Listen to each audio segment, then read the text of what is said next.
The first two episodes of Before has just been released, and it's Apple TV Plus's latest TV series to be put on the platform. And after these first two installments, it's clear to see that this is going to be a show that takes us down multiple different dark pathways and has many twists and turns along the way for us.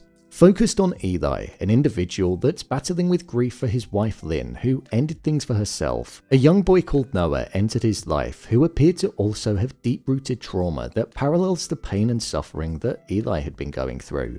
With there being a deep-rooted connection that hasn't been answered yet, I thought I'd share what I feel the connection is and all of the important details from the first two episodes. So let's get into it. Here is Before episodes 1 and 2 Ending Explained. Just to let you know, this video will contain spoilers. The ending explained. Grief is clearly at the center of this show, but I also feel like there's a sense of guilt that's there on Eli's part that's making up a large chunk of the character. The climax of episode 2 had Noah entering his state of mind that causes him to be fearful and almost get taken over by this dark entity. And when playing the mad game, which was a game that meant that you had to reveal what made you mad, he said, people who hurt other people. Even though Eli is grieving the death of his wife Lynn, I think we're going to find out that when she was alive, he might not have been the nicest to her and could have almost taken her for granted. Because Noah also said as well, I know what you did.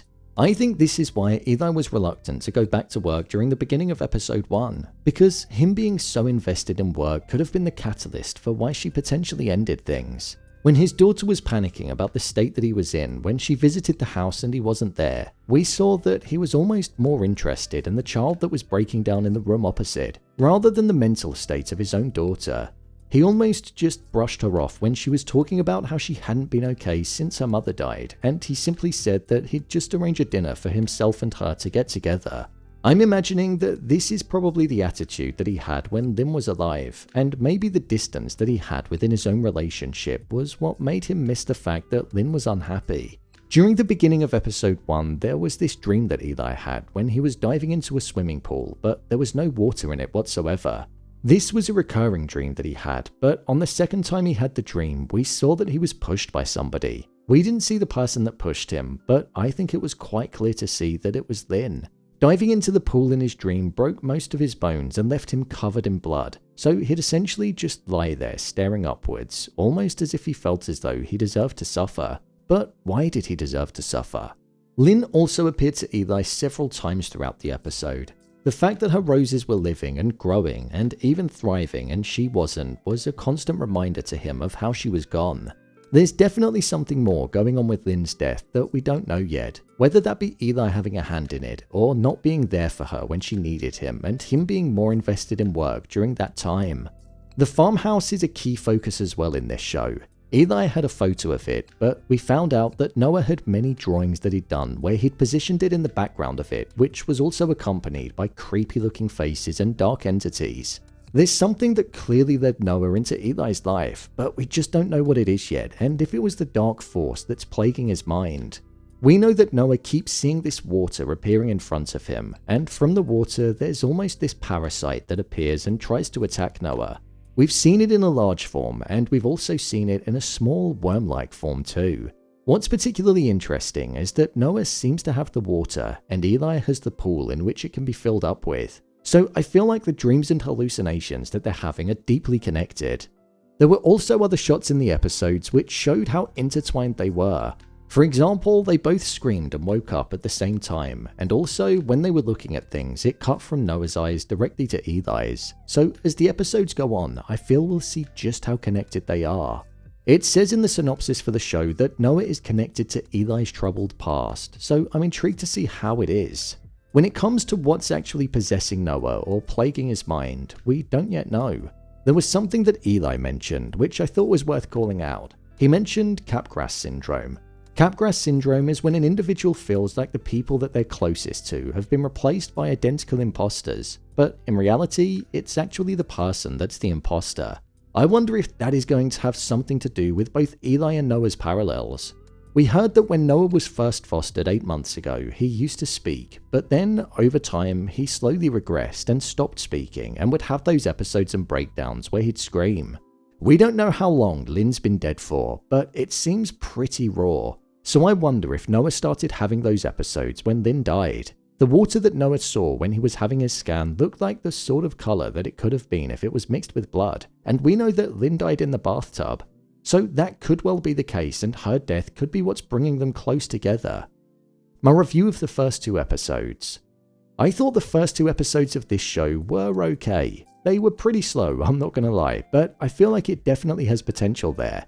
Apple loves a dark show which is almost like a blend of mystery, supernatural, and sci-fi, and this kinda ticks all the boxes in some ways. It does feel like this show has the potential to try and be too intelligent for its own good though, so I hope that it keeps things relatively simple, because I don't think it has much room to become extremely complicated. It's only 30-minute visits, so I hope it keeps that in mind. I would have liked some kind of answers or a few more clues as the episodes unfolded. However, I know that we're only on episode 2 of 10, so there's still a long way to go. In terms of the pacing, I think having the episodes being around half an hour was definitely the right move.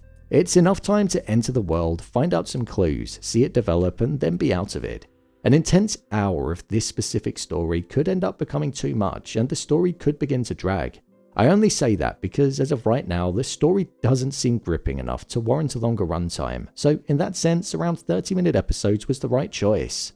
When it comes to the cast, so far I think they're doing a pretty okay job. Nothing special. It feels quite small and contained for an Apple TV show, which is surprising. The world feels very boxed in, the interactions kind of feel formulaic, and it doesn't feel like anybody really knows each other when they're speaking at the moment, which is a bit of a shame, so I hope that changes with time.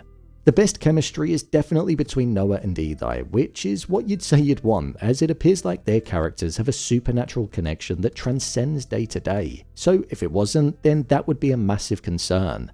I'm just hoping as the episodes go on, the world will begin to feel a little bit more fleshed out, and the characters will become a bit more human. There's plenty of time for that to happen, so we'll have to wait and see. I just hope that this doesn't become one of Apple's shows that they release that just ends up falling into obscurity, because it feels like that's been the case for quite a few of their shows recently. Would I recommend watching this show based on the first 2 episodes? Well, I think it did enough to warrant giving it a chance. There's mystery there, there's a supernatural edge, it's pretty dark, and the performances are solid, so I feel there's potential for the show to grow into something pretty good. Plus, each episode is only around 30 minutes, so it's definitely worth sticking with for the next couple of weeks and giving it a chance, as it also doesn't take up that much time. That's what I'll be doing anyway.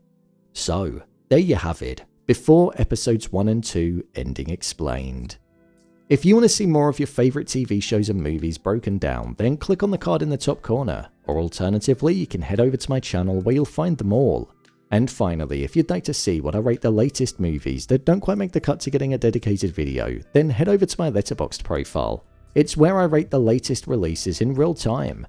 What did you think of the first 2 episodes? Let me know your thoughts in the comments. As always, thanks for tuning into the video, and I'll see you in the next one.